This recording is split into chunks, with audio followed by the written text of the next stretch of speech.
Good day everyone! I will be explaining the different rules and regulations of the volleyball game. But first, let me give you a brief description of the sport. So basically, volleyball should be played by two teams on a court. The team must consist of 6 players in order for the game to start.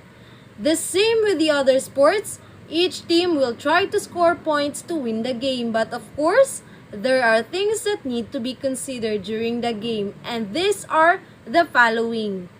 Let's talk about service.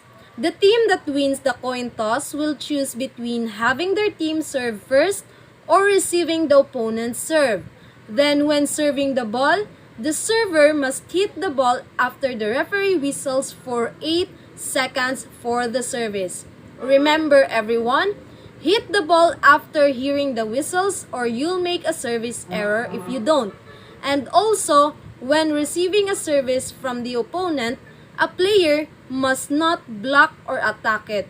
It should always be received first.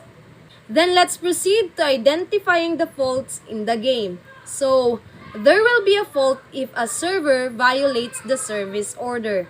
Every player on each team must also be in their proper position at the time the ball is contacted for a serve. There will be a fault if a server doesn't execute the service properly and also when the server steps on the service line without releasing the ball.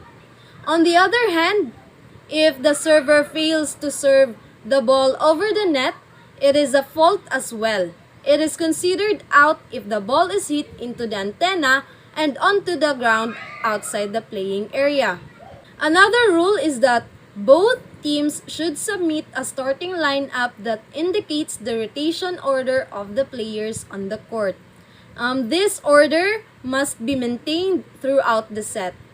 Most matches are made up of either 3 or 5 sets.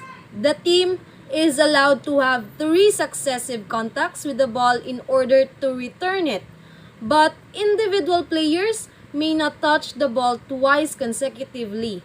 The ball may hit any part of the body as long as it doesn't touch the ground, and the front row players may complete attack hits at any height of the ball, but back row players are not permitted to attack if the ball is lower than the top of the net and they step across the front zone when attacking. There are only 2-minute timeouts that last only 30 seconds every set. Substitutions are allowed and libero does not count as a sub.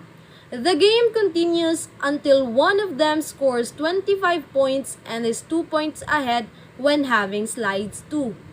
Moving on, having contact with the ball must be brief and instantaneous.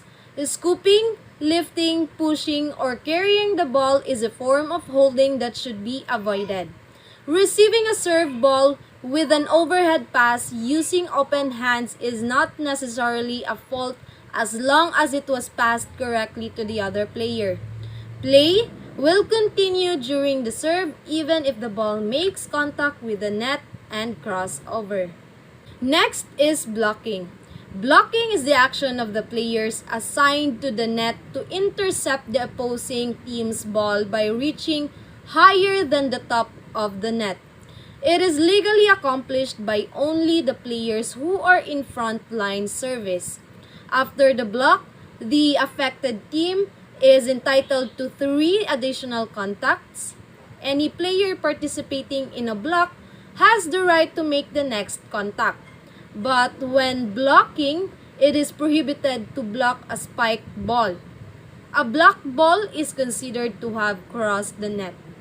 So in a scoring system, a team scores a point by successfully grounding the ball on the opponent's court and also when having a fault or error. To win a game, a team should win 3 sets with a score of 25 points. In the case of a tie 24-24, the play continues until a 2-point lead is achieved or the slide 2 or raise to 2, like 24-26, 27-25. So if both teams scores 2-2 ties in 4 sets, a 5th deciding set is played to 15 points with a minimum lead of 2 points just like in the first set. The team that wins 3 sets will win the game. Next is the rotational position. The positions of the players will rotate after scoring a point, in which case the person numbered 2 in the front right will be the next one to serve. The front row players and the back row players respectively must be positioned laterally. The positions of players are determined and controlled according to the positions of their feet. After the service hit, the players may move around and occupy the next position that is being assigned. The teams must rotate appropriately in a clockwise manner. We have the libero next on the list. This player wears a different colored uniform from the rest of the team. He or she can be substituted in the back row for any player on the team. The libero cannot serve, spike the ball over the net, or rotate into the frontline positions, but plays a vital role for the team in serve reception and back row defense. And finally, the violation. As I said earlier, players are not allowed to touch the ball 2 times in a row because that violates the game. Players should not lift or hold the ball. They should not touch the net either.